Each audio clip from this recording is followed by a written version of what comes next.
find them the house that they wanted, and it just wasn't Well, what fair. does a buyer get out of that? The buyer gets 100% representation.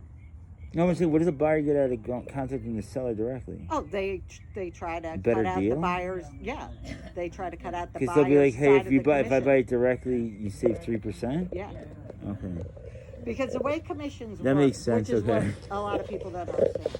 see, I don't mind. The Yeah. commission, when you're the seller, say I come in and I want to list your house, right? Well, I'm a broker with Engel and Volkers, which is also the brokerage. Victoria, my daughter, she's a sales agent, so she doesn't have the same education and certification that I have. But regardless of that, we are both equal working under the brokerage. And any listing agreement that you have isn't with me or my daughter, it's with the brokerage. So if the brokerage says, in order for us, Mr. and Mrs. Seller, to take your listing, market your listing, promote your listing, have our agents show your listings, work nonstop, we are going to charge you 6%. You can charge whatever. You can say, I'll charge you 5%. I'll charge you whatever. And then what that brokerage technically does, which is all the selling brokerages, they go into the MLS and they say, all right, we're getting paid 6%, but you know what? Any buyer's agent, any buyer brokerage that brings us a buyer, we're going to pay you 3%. Or we're going to pay you 2.5% out of our 6%. Or we're going to pay you 4%. We might even pay you 5%. We might only keep 1%. So you never know what the actual deal is that the seller has with the brokerage. All you know when you're a buyer, when you look on the MLS, what the sellers are willing to pay, basically the seller's brokerage is willing to pay that buyer's agent. And this is another dirty little trick about real estate.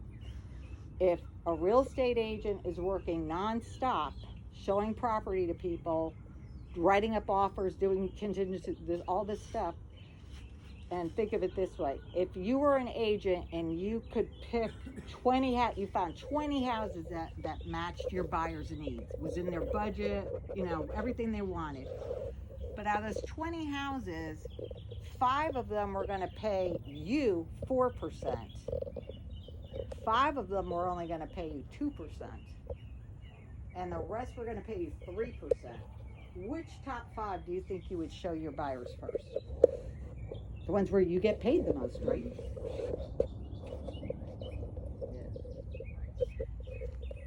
So when you're in certain price points, which are the lower price points, and the agents sit there and they go, they're only paying 2%. And for 2%, I'm going to drive to where? To God knows where. Jonesboro. And waste how much gasoline? Columbus. And my time? You Who know has what I mean? to drive to Columbus? They're not going to do it.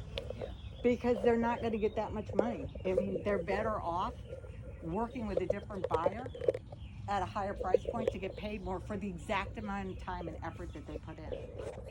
So by going direct, when you're in that situation, by going direct to the seller's agent, the listing agent, it's on the sign, you've eliminated that. She's going to get what she's initially going to get anyway, her deal of the sale from her brokerage.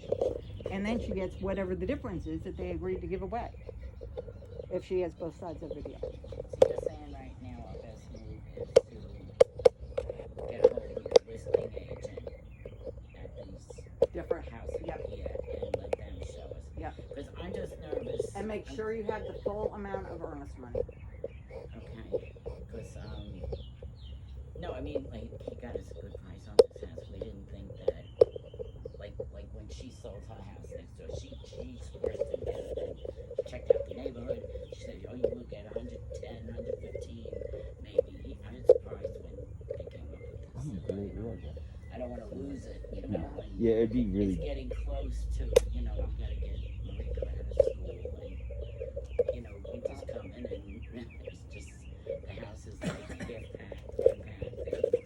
We have to be able to earn some money, earnest money, and then, The earnest money is the very big thing. That's what he said, that you lost it, you didn't get the offer because they ended up going with the other one because of the earnest money. That's what he And said. you're good, and that's the minimum.